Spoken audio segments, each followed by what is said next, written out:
What's going on, guys? Boss Jacoby here with another competitive gaming video. But this time, unlike most, I'm not going to be talking about the gameplay.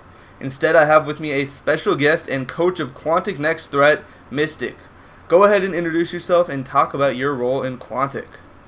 Hey, what's up, guys? This is Alex, also known as Mystic. I'm the coach of Quantic Next Threat, and I'm also the Black Ops community manager as well as co-leader of Quantic. I've been around Quantic since the very beginning, and I'm very pleased to see the way the organization has prospered over the short period of time that we've been around. Right, so if you guys aren't familiar, obviously he works for Quantic. I also work for Quantic. So why don't you kind of just give us like a brief summary of like what Quantic is all about? Well, basically, Quantic originally started as a clan known as Double. I don't know if some of you guys played like GB for PS Black Ops PS3 around like December and January. Basically, we were originally called 007.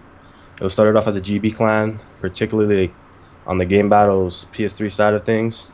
And we mostly the origins of the clan was originally Battlefield. It was a heavily Battlefield, but then around like January and February, it started to get heavily more involved into Call of Duty, and then it just like continued to prosper into what you see today.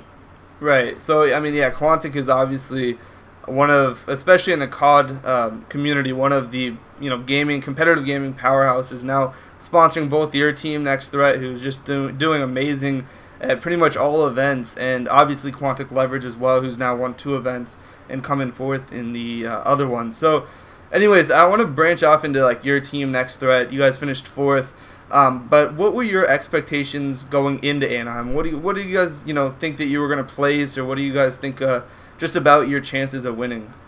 Honestly, going into Anaheim, we were very confident going into the event. I mean, we got the OG Dallas roster back, which consisted of Vengeance, Censor, Virus, and Sin. We were very confident going into the event. I mean, we did place fourth. It was we played Optic, and we kind of had a disappointing series again. We felt that we didn't play to our full potential, but overall, it was definitely a good event considering how we started off Friday, and we weren't playing that well Sunday. We really kicked it into gear like late Saturday and late Sunday, and that just transpired into our fourth place finish. Right. I mean, on Sunday you guys 3-0'd Obey, and then you moved on to 3-0 Influence. So I mean, you guys. Next Threat is obviously a huge name in the Call of Duty competitive scene, and it was one of the teams that I was rooting for, and I was kind of disappointed to see you guys finish fourth, but at the same time, that's an outstanding finish, and you guys did get taken out by, a very solid team in Optic Gaming. But anyways, I guess like what were your thoughts on the results, either your team, at Anaheim, or any surprises such as I don't know, any surprises like aim for victory, anything like that.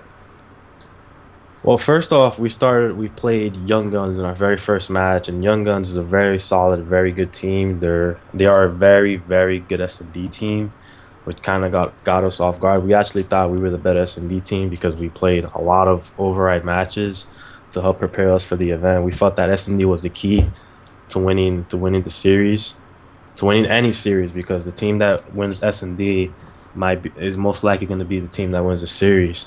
And like to be like teams like Aim for Victory, definitely they they were like, I honestly didn't expect much from them, but they definitely proved me wrong. Definitely came out of the woodwork, to say the least, and they definitely showed a lot of people that they're here to play and they're here to stay.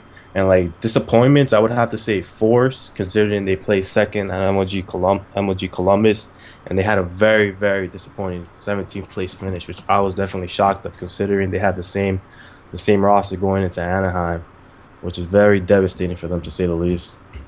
Right. Yeah, I think that like Anaheim was an event of leverage just overpowering everyone, but at the same time there were a lot of really good surprises. Like you said, aim for victory. Young Guns played really solid. Defying History did better than a lot of people Yeah, expected, Fine and History is a very good team, very yeah, good team. right. And it's a shame that a lot of them broke up, but hopefully it's for the better. You saw that, Leverage didn't break up, but they dropped one member. They dropped Bobby for Proofy, and look where they ended up. So hopefully these roster changes that are going to be occurring, right now as we speak, will be for the better, and hopefully, Raleigh will be an even better event than Anaheim and the previous ones were. But anyways, I want to branch off to something that a lot of people have been asking me. I interviewed Weddy, the coach of Leverage, a while ago, and a lot of people were like, "Well, what's the point of a coach?" Because in sports, it's good, like real sports, like football, baseball, basketball. But in gaming, is it really necessary? So I wanted to talk to you a little bit about that because you actually brought up a few, actually more than a few, really interesting points where coaches come into play, especially at events. And it seems like any team without a coach could be at a pretty big disadvantage. So why don't you kind of break down some of the most important things that you do to help out Quantic Next Threat? Well, basically,